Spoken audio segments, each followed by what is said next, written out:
Brother and sister, પ્રભુ ઈસુ ખ્રિસ્તના નામમાં આપ સર્વને પ્રેમી સલામ.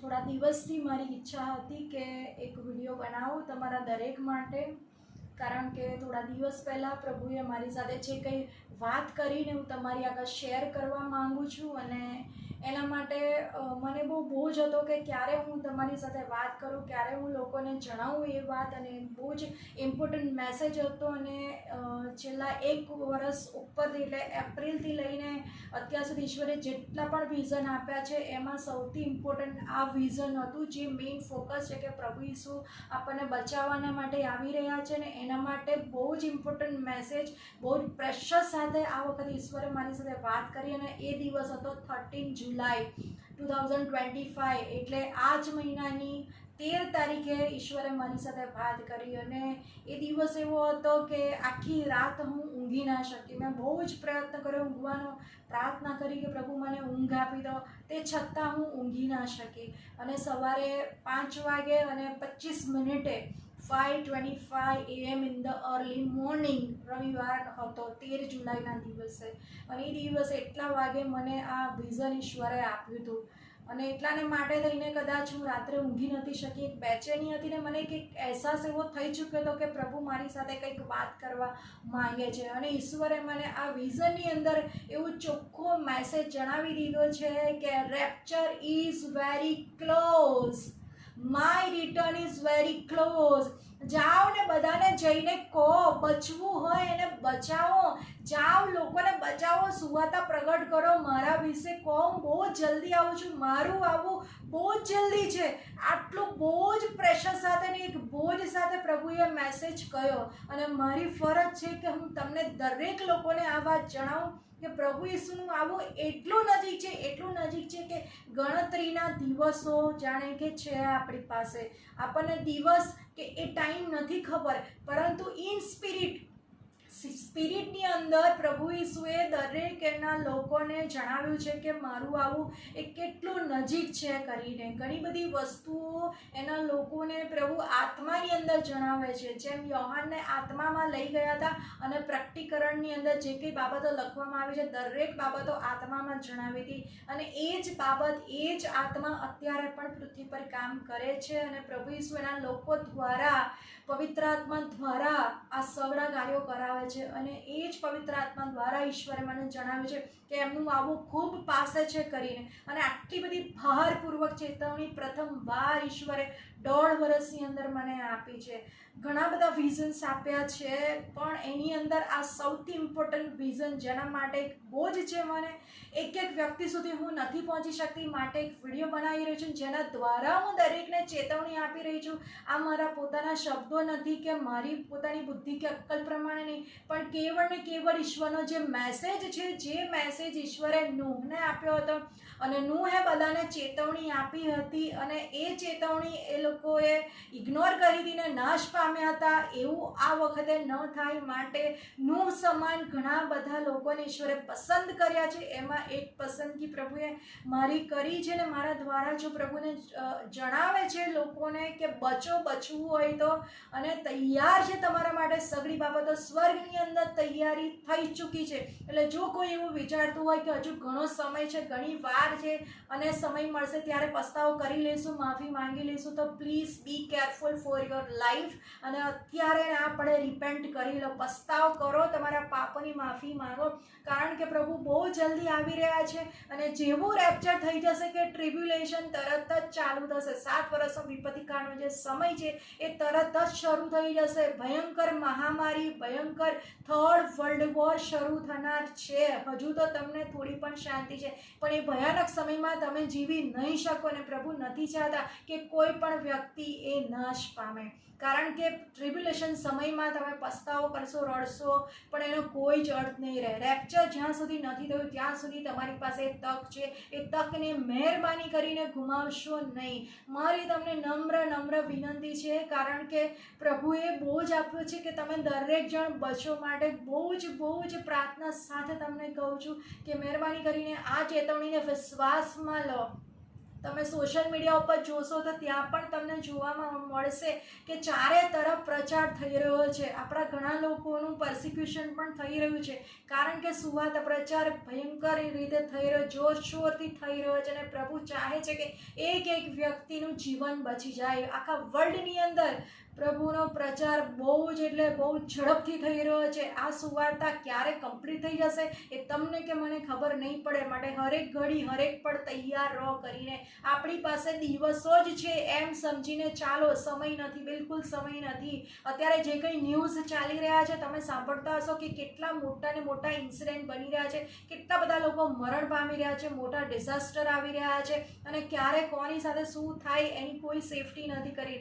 કેવળ ઈશ્વર જ બચાવે છે. પ્રભુ ઈસુ ખ્રિસ્ત જ આપણને બચાવે છે, માટે આપણે બચી રહ્યા છીએ.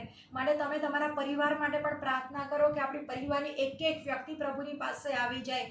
ગમે તેવા પાપની અંદર કેમ ના હોય, પણ હવે સમય નથી રહ્યો કે એવા પાપમાં લોકો પડી રહે.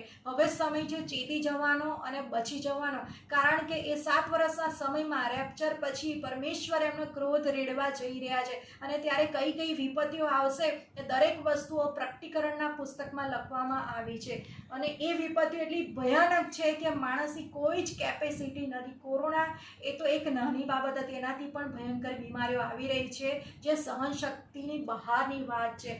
મોત માંગશે તો માણસને મોત નહીં મળે. અત્યારે લોકો સ્યુસાઇડ કરી લે છે, અને જ્યારે મરવું હોય ત્યારે મરી શકે છે, જાણે કે પોતાની ઈચ્છાથી. પણ ત્યારે કોઈ પોતાની ઈચ્છા નહીં ચાલે, કારણ કે ઈશ્વરનો કોપ હશે એનાથી મરશે, યા તો એન્ટીક્રાઇસ્ટની સતાવણીથી મરશે. એના સિવાય ત્રીજી પોતાની ઈચ્છાથી કોઈ મરી નહીં શકે. એ ભયાનક સમયમાં યુદ્ધમાં ફસાઈ ના જવું પડે, માટે પરમેશ્વરની આજ્ઞા છે દરેકના માટે. પરમેશ્વરની વિનંતી છે કે તમે બચો અને બીજાને પણ બચાવો. મહેરબાની કરીને પ્લીઝ મારી આ ચેતવણી ધ્યાનમાં લો. ઈશ્વર તરફથી મળેલી આ ચેતવણી છે, મારા પોતાના શબ્દો નથી. આ ખાસ ધ્યાન રાખો. તમારા માટે મને બહુ જ છે, માટે નમ્ર વિનંતી છે કે તમે બચી જાઓ, કારણ કે પ્રભુ ઈસુ બહુ જલ્દી આપણને લેવા આવી રહ્યા છે. એ સ્વર્ગીય મુંગટ તમે ગુમાવશો નહીં. પ્લીઝ તમને નમ્ર રિક્વેસ્ટ છે. તમે ગમે તેવા પાપમાં હશો, પ્રભુ તમને છોડાવશે, પ્રભુ તમને ક્ષમા કરશે. પ્રભુની આગળ એકવાર નમી જાઓ, પોતાનું જીવન પ્રભુને સોંપી દો. તમે કોઈ પણ રિલિજનના કેમ ના હોય, ઇટ ડઝન્ટ મેટર કે તમે ક્રિશ્ચિયન છો કે નહીં, તમે નાના છો મોટા છો, ઉંમર કશું જ ઈસુમાં ભેદભાવ કરતા નથી, કારણ કે તમે દરેક જણ ઈશ્વરના બાળકો છો. તમારા પર પ્રેમ કરે છે, અને દરેક રીતે પ્રભુ તમારી સહાય કરે છે, દરેક રીતે આશીર્વાદ આપે છે. ત્યારે એ જ પ્રભુ તમને પ્રેમ કરે છે, માટે તમને બચાવવા ચાહે છે. પ્રભુની વાદળ પર પગ મૂકવાની તૈયારી છે, માટે ચેતી જાઓ પ્લીઝ. તમે ચેતી જાઓ અને વચન વાંચો. રોજ તમે વચન વાંચો, બાઇબલ વાંચો, જેના દ્વારા પ્રભુ તમારી સાથે વાત અને વ્યવહાર કરશે. અત્યાર સુધી તમારું જીવન ગમે તેવું કેમ ના હોય, પણ હવે સમય એવો રહ્યો નથી. તમે ગમે એટલા બિઝી સ્કેડ્યુલમાં કેમ ના રહેતા હોય, પ્રભુના માટે થોડો સમય કાઢો કરીને.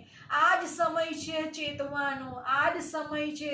નૂના સમયમાં જે વસ્તુ બન્યું એ ઈશ્વર નથી ચાહતા કે આ સમયની અંદર બને. માટે આ તકને તમે બિલકુલ ગુમાવશો નહીં. અને મારી તમને ખાસ વિનંતી છે કે આ વિડીયો જોયા પછી ચોક્કસ તમે પ્રભુને સોંપાઈ જશો, પ્રભુને આગળ તમે નમી જશો, ઘૂંટણે પડી જશો, અને પ્રભુની માફી માંગી લેશો અને બચી જશો. અને આવનારા દિવસમાં જ્યારે પ્રભુ એની કન્યાને લેવા આવી રહ્યા છે, ત્યારે એમાં તમે પણ ભાગીદાર થશો. જ્યારે સ્વર્ગમાં તમે હશો ત્યારે તમને એ અનુભવ થશે કે ખરેખર એ તકને ગુમાવી નહીં અને પ્રભુને આગળ નમી ગયા. હા, ખાસ તમારા માટે આ એક તક ઈશ્વરે મોકલી છે, અને મને જે જવાબદારી ઈશ્વરે સોંપી હતી એ જવાબદારી હું તમારી આગળ રજૂ કરું છું. જેમ મેં તમને બચાવવાને માટે આ પ્રયત્ન કર્યો છે, તમે તમારો પોતાનો આત્મા પણ રેડી કરો અને બીજાઓને બચાવવાને માટે પ્રાર્થના કરો. લોકોને કહેતા રહો કે પ્રભુ ઈસુ આવી રહ્યા છે બચાવવાને માટે. આપણા માટે થઈને વધસ્તંભ પર લોહી વેવડાવ્યું, આપણા પાપોના કારણે પ્રભુ ઈસુએ વેદના સહન કરી. એવા ઈશ્વર કોણ કે જે આટલો બધો પ્રેમ કરે છે, બિનશરતી પ્રેમ, આપણા માટે નિસ્વાર્થ પ્રેમ કર્યો છે. અને એટલાને માટે થઈને પ્રભુ આપણને આજે પણ કહી રહ્યા છે કે તમારા માટે મેં મારું જીવ આપ્યો હતો અને હવે તમારે તૈયાર થવાનું છે. કારણ કે હવે પ્રભુ ઈસુ મરવા માટે કે બેબી થઈને નથી આવી રહ્યા, પરંતુ એક રાજા બનીને આપણા માટે બચાવવાને માટે આવી રહ્યા છે. ભયંકર સમય એ આપણા માટે નથી રાખવા માંગતા. એટલા માટે રેપ્ચર એક યોજના છે કે માણસને પૃથ્વી પરથી જીવતા જ ઉઠાવી લેવાની અને જેઓ પ્રભુમાં મરણ પામ્યા છે તેઓને પણ ઉઠાડવાની ને એમને એક નવું શરીર આપવાની અને સ્વર્ગમાં લઈ જવાની, જેથી 7 વર્ષના વિપત્તિ કાળની અંદર એવા ભયાનક સમયની અંદર રહેવું ન પડે. માટે આ સઘળી બાબતો બીજાઓને પણ તમે જણાવો, તમે પોતે પણ પ્રાર્થનાની અંદર રહો. માટે ખાસ ખાસ ખાસ તમને રિક્વેસ્ટ છે કે આ બાબતને તમે સિરિયસ લેશો. તમારું ગમે એટલું રૂટીન પેક કેમ ના હોય, તમે સ્ટડી કરતા હોય કે જોબ કરતા હોય કે બિઝનેસ કરતા હોય, ગમે તે તમારી લાઈફ હોય, જીવન આપણને પ્રભુ ઈસુએ આપ્યું છે અને એમના માટે આપણે સમય કાઢવાનો છે અને આપણું જીવન એ બચાવવા ચાહે છે. માટે તમે તક મળે ત્યાં બીજાઓને જણાવતા રહો અને પોતાનું જીવન માટે પણ કેરફુલ રહો. એવું ના સમજો કે હું રોજ બાઇબલ વાંચીને પ્રાર્થના કરું છું, રેગ્યુલર ચર્ચમાં જાઉં છું, ફાસ્ટિંગ પ્રેયર કરું છું એટલે મારું લાઈફ તો સ્ટ્રોંગ છે કે સ્પિરિચ્યુઅલ છે. કારણ કે બાઇબલ કહે છે કે જે પોતાને સ્થિર ઉભેલો જાણે છે તેણે સાવધ રહેવું કરીને. એટલાને માટે એવરી ડે પોતાના પાપની માફી માંગો. ઓવર કોન્ફિડન્ટ ના બનો, પરંતુ પ્રભુની આગળ દીન અને નમ્ર બનો અને કઈ કઈ બાબતોમાં આપણે સુધારો કરવાની જરૂર છે પોતાના જીવન માટે, એના માટે પણ પ્રભુને પ્રાર્થના કરો. માટે ખાસ ખાસ તમને વિનંતી છે, તમારા દરેક માટે હું પ્રાર્થના કરીશ કે પ્રભુ તમને સંભાળે ને તમને પસ્તાવો કરવાના માટે એવું રૂડું મન આપે, હૃદય આપે અને તમે પણ મારી સાથે આકાશમાંના બાપની સ્તુતિ કરો. જ્યારે પ્રભુ લેવા આવે ત્યારે મારી જેમ તમે પણ તૈયાર હોય. ધન્યવાદ ધન્યવાદ ધન્યવાદ પ્રભુ. Thank you Jesus.